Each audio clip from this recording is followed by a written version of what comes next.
கருப்பு படம் ரொம்ப நல்லா இருக்குப்பா. ஃபேமிலி ஆடியன்ஸ் எல்லாருமே வந்து பார்க்குற மாதிரி இருக்குது. தென் தமிழகத்தில் வந்து கருப்பை நாங்கள் பயங்கரமாக வழிபடுவோம். எனக்கே மதுரை அழகர் கோயில் பக்கம் தான் வீடு. ஸோ கருப்பு சாமியை வந்து ரொம்ப பயங்கரமாக நாங்கள் வழிபடுவோம். பில்லி, சூனியம், தடை, கண் திருஷ்டி எல்லாத்தையும் உடைக்கக்கூடிய தெய்வம். நாங்கள் டக்குன்னு ஒரு 2 வீலர் வாங்கினா கூட கருப்பு கோயிலில் அங்கே வச்சு எலுமிச்சம்பளை ஏற்றிட்டு தான் பண்ணுவோம். ஸோ தென் தமிழகத்தில் கருப்பு சாமியை மையப்படுத்தி படம் எடுத்தது பயங்கர வரவேற்பு இருக்கும். அதுக்கு இந்த கருப்பு தான் சொல்ல வரேன். கருப்பு சாமியை மையப்படுத்தி தான் சூர்யா சாரை வச்சு ஆர்ஜே பாலாஜி சார் வந்து படமாக இயக்கியிருக்காரு. இது மக்கள் மத்தியில் நல்லா வரவேற்பு பெறுமா. ஃபினான்ஸ் பிரச்சனை தானேப்பா. ஆக்சுவலாக ப்ரொடியூசர் சைடில் உள்ள ஃபினான்ஸ் பிரச்சனை. ஆர்ஜே பாலாஜி சார் நேற்று வந்து பார்த்திங்கன்னா ஆக்சுவலாக கண்ணீர் விட்டார். அவரோட உழைப்பு இருக்குது, அவரோட வேதனை இருக்குது. கிட்டத்தட்ட 2 வருஷமாக ஆர்ஜே பாலாஜி சாரோட பெரிய உழைப்பு. ரொம்ப கஷ்டப்பட்டு வேதனைப்பட்டு தூக்கம் இல்லாமல் எல்லாம் பசி இல்லாமல் ரொம்ப கஷ்டப்பட்டு எடுத்தவங்களுக்கு தானே தெரியும் அதோட வலியும் வேதனையும். ஸோ படம் ரிலீஸ் ஆனோடனே ரொம்ப மன உடைந்து பேசினார். அது மக்கள்கிட்ட வந்து பார்த்திங்கன்னா அதை பார்த்து நிறைய மக்கள் வந்து அவங்களோட அனுபவம் அவங்கள தெரிவித்தாங்க. கண்டிப்பாக வந்து அது ஒரு வெற்றி அடைகிறதுக்கு ஒரு பெரிய மக்களோட சப்போர்ட் ஆர்ஜே பாலாஜி சாருக்கும் சூர்யா சாருக்கும் இருக்கும்ப்பா. சூர்யா சாருமே இந்த ப்ரொடியூசர் பிரச்சனை இருக்கு இல்லையா, அதில் வந்து பணத்தோட பொறுப்பு அவர் ஏற்றுக்கிட்டார். அவர் தரேன்னு சொல்லிட்டு இது உண்மையிலேயே ஒரு பெரிய விஷயம், நல்ல ஒரு மனிதாபமான ஒரு செயல். ஸோ அதனால் வந்து பார்த்திங்கன்னா கண்டிப்பாக பொதுமக்கள்கிட்ட நல்ல ஒரு வரவேற்பு கிடைக்கும்ப்பா. தடைகளை எல்லாம் கருப்பை உடச்சி வெள்ளிக்கிழமை ரிலீஸ் ஆகிட்டார் படம். திரிஷா மேடம் வந்து பார்த்தீங்கன்னா திரிஷா மேடம் வந்து ஆக்சுவலாக வித்தியாசமான ஆங்கிளில் நடிச்சிருக்காங்க. புதுமை பெண், அநியாயங்களை தட்டி கேட்குற ஒரு வழக்கறிஞர் மாதிரி இருந்தாங்க. அது ஒவ்வொரு படத்தை பொறுத்து இருக்குது, டைரக்டரை பொறுத்து இருக்குது, ஸ்டோரியை பொறுத்து இருக்குது, ஸ்க்ரீன் பிளே அந்த ரைட்டர் கதையை பொறுத்து இருக்கு இல்லையா. நல்லா இருந்துச்சு எல்லா. எனக்கு வந்து சூர்யா சார் அப்படி வருவார் இல்லையா, கையை மடிக்கிறோம் அந்த சீனும். அப்புறம் தான் அந்த நாக்கை மடிக்கிட்ட அப்படின்னு வந்தார் இல்லையா, அந்த சீன் பிடிச்சி. ஆக்சுவலாக ஒரு சீன் இருந்துச்சுப்பா, நம்ம வாட்டர்மெலன் சீனை ஆக்சுவலாக வச்சுருந்தாங்க இல்லையா. நானும் சூர்யா சாரும் காம்பினேஷன் சீனாக ஒரு சீன் இருந்துச்சு. அந்த சீன் ஆக்சுவலாக படத்தில் இல்லை, ரிமூவ் ஆயிடுச்சு வேலை. அதனால் ஒன்றும் பிரச்சனை இல்லை. நான் ஆல்ரெடி இதை 3 படத்தில் பண்ணிட்டோம் இல்லையா. அக்யூஸ்டு, அதுக்கப்புறம் ஏசு 3 படங்களை பண்ணிவிட்டு அது ஒரு சீன் தானே, அதுவும் நான் ஒன்றும் பெருசாக எடுத்துக்கலாமா.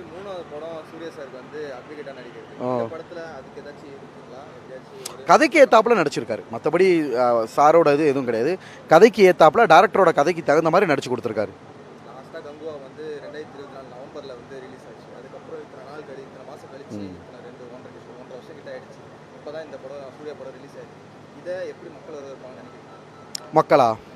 மக்கள் வந்து இப்போ குடும்ப பெண்கள்லாம் பார்க்குற மாதிரி இருக்குல்ல அந்த படம். கருப்புசாமி ஆடியன்ஸ் எல்லாம் கண்டிப்பாக வந்துடுவாங்க.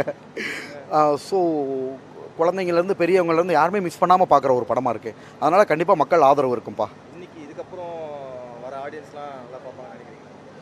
ஆக்சுவலாக நேற்று படம் கேன்சல் ஆனது வந்து அவங்களுக்கு ஒரு பெரிய நஷ்டமாக இருக்கும். நிறைய பேர் வந்து ஏமாற்றத்தோடு போயிட்டாங்க. இன்றைக்கி புக் மை ஷோவில் வந்து பார்த்திங்கன்னா புக்கிங் கம்மியாக தான் இருந்துச்சு. போக போக தான் பிக்கப் ஆகும்னு நினைக்கிறேன்ப்பா. சாட்டர்டே சண்டே பீக்கில் போகும்னு நினைக்கிறேன். நாளாண்டி பிக்கப் ஆகும்.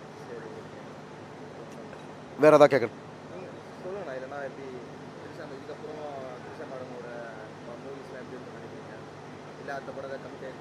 ஆமாம், அது சொல்லுவா. அடுத்து ஆக்சுவலாக ஒரு படத்தில் இன்கம் டேக்ஸ் ஆஃபீஸராக பண்ணியிருக்கேப்பா. அதில் பிக் பாஸ் ஆரி இருக்கார் இல்லையா, அவர் படத்தில் பண்ணியிருக்கேன். அதில் கேரக்டர் ரோலாக மாறியாச்சு. 3 படங்களில் வந்து நம்ம வந்து வெறும் முகத்தை காட்டுற மாதிரி இருந்துச்சு. பிக் பாஸ் ஆரி அண்ணா படத்தில் வந்து கேரக்டர் ரோலாகவே மாறியாச்சு. அதில் ஃபேக் இன்கம் டேக்ஸ் ஆஃபீஸராக வர்றோம். அந்த படம் ஆகஸ்ட்டில் ரிலீஸ் ஆகிருப்போம். ஸோ சுட மக்களுக்கு அது ஒரு விருந்தாக இருக்கும்.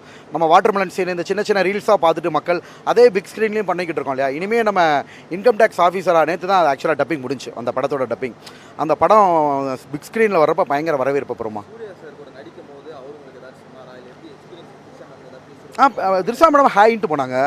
சூர்யா சார் நல்லா கேட்டார்ப்பா. எனக்கு நிறைய ஃபிசியோதெரபிஸ்ட் ஃப்ரெண்ட்ஸ்லாம் இருக்காங்க. எப்படி இருக்கீங்க, என்ன பண்ணுறீங்க, ப்ராக்டிக்ஸ்லாம் எப்படி போகுது, அந்த மாதிரி நல்லா பேசுனாங்கப்பா சார். அந்த மாதிரி எதுவும் பண்ணல. 1 ஹவர் டைம் கிடச்சிச்சு இல்லையா, அந்த வாட்டர்மெலன் சீன் சார் பண்ணார்ல, அதுக்கு எதிர்த்தாப்புல தான் நான் நின்னேன். அப்போ எங்களுக்கு கிட்டத்தட்ட ஒரு 1 ஹவர் கேப் கிடச்சிச்சு. அப்போ நல்லா பேசினார். நிறைய ஃபிசியோதெரபிஸ்ட் ஃப்ரெண்ட்ஸ்லாம் இருக்காங்க, மதுரையிலேருந்து எப்படி வர்றீங்க, ப்ராக்டிக்ஸ் எப்படி போகுது, அந்த மாதிரி கொஸ்டின்ஸ்லாம் நிறைய கேட்டார்ப்பா. நானும் பதில் சொன்னேன். நல்லா பேசினார். நம்ம பார்த்த உடனே உங்களை தெரியல அந்த மாதிரி பில்டப்லாம் கொடுக்கல. ஹாய்னு வந்து உடனே கையை பிடிச்சிட்டார். அப்படி எனக்கு அதுவே ரொம்ப சந்தோஷமாக இருந்துச்சு. ஸோ சூர்யா சார்கிட்ட பேசின அனுபவங்கள் நல்லா இருந்துச்சு. ஆர்ஜே பாலாஜி சார் பரவாயில்ல, நல்லா சீக்கிரம் டெவலப் பண்ணிட்டீங்களே டாக்டர் அப்படின்னாரு. ஷூட்டிங் ஸ்பாட்டில் வந்து watermelon star single take artist அப்படின்னாரு. நல்லா பண்ணா. ஆக்சுவலாக அவருக்குமே பிடிச்சிருந்துச்சு. அந்த வாட்டர்மெலன் சீன் வந்து ஆக்சுவலாக யார் பண்ணாங்கன்னே கன்ஃபியூஸ் ஆகுதுன்னு சொல்லிட்டு அது அதனால் ஒரு ஸ்டாருக்கு எதுவும் எந்த ஒரு பாதிப்பு வரக்கூடாதுன்றக்காக கூட எடுத்துருந்துருக்கலாம். அதை நான் ஒரு பெருசாக எடுத்துக்கலப்பா. எல்லாமே ஓகே தான். எல்லாமே சூப்பர் சூப்பர் சூப்பர் நல்லா இருக்கு.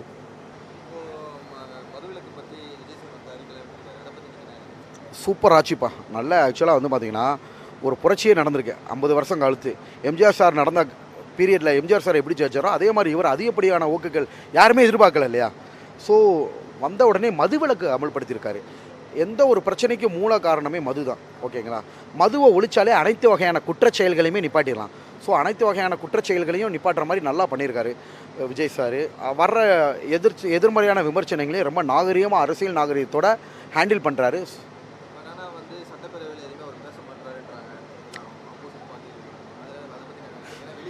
ஆக்சுவலாக டக்கு டக்கு டக்கு டக்குன்னு ரிப்ளை பண்ணி சண்டை போட்டுக்கிட்டு இருக்கிறத விட என்ன சொல்கிறாங்கன்றதை அப்சர்வ் பண்ணி விட்டு செயலில் காட்டணும்னு நினைக்கிறேன். அமைதிக்கு பின்னாடி அதில் ஒரு பெரிய இது இருக்குது. உட்காந்து சட்டசபையில் உட்காந்து கத்தி பேசி இது பண்ணி ஆரவாரம் பண்ணுறதை விட என்ன பிரச்சனை என்ன நடக்குதுன்றதை அப்சர்வ் பண்ணி செயலில் காட்டணுமே செயலில் காமிச்சிக்கிட்டு இருக்காரு. அது உண்மை தானே.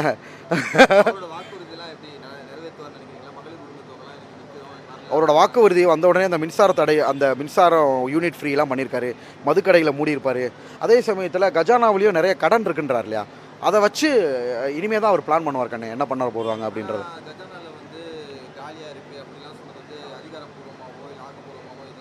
ஒரு அவர் வந்து வரம்ப மீறி போகலன்னு சொல்லலை விஜய் சார். கடன் இருக்குன்னு மட்டும்தான் சொன்னார் இல்லையா. ஒரு முதலமைச்சர் வந்து காரணம் இல்லாமல் வந்து பதவியேற்ற உடனே இந்த வார்த்தையை சொல்ல மாட்டார். எந்த லெவல்ன்ற நம்ம பொதுமக்களை அது ஆடியன்ஸாக நம்மளுக்கு தெரியாது இல்லையா. எனிவே கொஞ்சம் கவர்மெண்ட் கடனில் இருக்குது அப்படின்றத நம்மகிட்ட அப்டேட் பண்ணியிருக்காரு. அதை பற்றி எனக்கு சுத்தமாக தெரியாதுமா. அரசியல் அவ்வளோவா தெரியாது. அதுதான் ஒரு நார்மல் வெள்ளை அறிக்கை. சத்தியமாக வெள்ளை அறிக்கைனா என்னன்னு கூட எனக்கு தெரியாது. ஒரு ஜென்ரல் ஆடியன்ஸாக அவர் ஜெயிச்சதை பார்த்து பிரமிப்பாக இருந்துச்சு. ஓகேங்களா. அவர் பின்னாடி யங்ஸ்டர்ஸு 2K கிட்ஸ் இவ்வளோ சப்போர்ட்ஸு. இவருக்கு எங்கே ஓட்டு விழுக போகுது இவர் எங்கே வரப்போகிறாருன்ற மத்தியில் அதிக வகையான ஓட்டுகளை பிடிச்சி முதலமைச்சரை போய் உட்காந்துருக்காரு இல்லையா. எதிர்பார்த்துருப்பாருமா. ஏன்னா 2 இயர்ஸாக பயங்கர கான்ஃபிடென்ஸாக வந்து இதுதான் வெற்றி. எங்கே வெற்றி இருக்கோ ஈவன் வந்து பார்த்தீங்கன்னா நிறைய மீடியா கூட அவர் சப்போர்ட் பண்ணல. நீங்கள் சொன்னாப்புல எல்லாருமே அவர் தோற்றுருவான்ற மாதிரி தான் போட்டாங்க. பட் அவருக்கு வந்து என்னென்னா இப்போ எல்லாமே மொபைல் ஃபோனில் அடங்கிருச்சு உலகம். ஓகேவா. எல்லாம் அப்படி கிடையாது. அப்படி கிடையாது. மக்கள் அதிகமாக கூடுற இடம் ஏன் பிரைம் மினிஸ்டர் சீஃப் மினிஸ்டர் அதிகமாக இன்ஸ்டாகிராமில் தான் இருக்காங்க. அவர் வரமாட்டாருமா. அவர் பண்ணுற நலத்திட்டங்கள்லாம் அதுலேயும் வந்துடுது இல்லையா. ஏன்னா நம்ம பிரைம் மினிஸ்டர் தான் அதிகமாக ஃபாலோ பண்ணுறோம். அவர் அவங்களுக்கு நிறைய வேலைகள் இருக்கும்லாமா. ஒரு வேலையை தானே பண்ணுவாங்க. எதிர்க்கட்சி தலைவர்களை மரியாதை நிமித்தமாக முதலமைச்சர் சந்திச்சிட்டாரு. அதுக்கப்புறம் உள்ள சவால்கள் அவர் கொஞ்சம் கொஞ்சமாக தானே.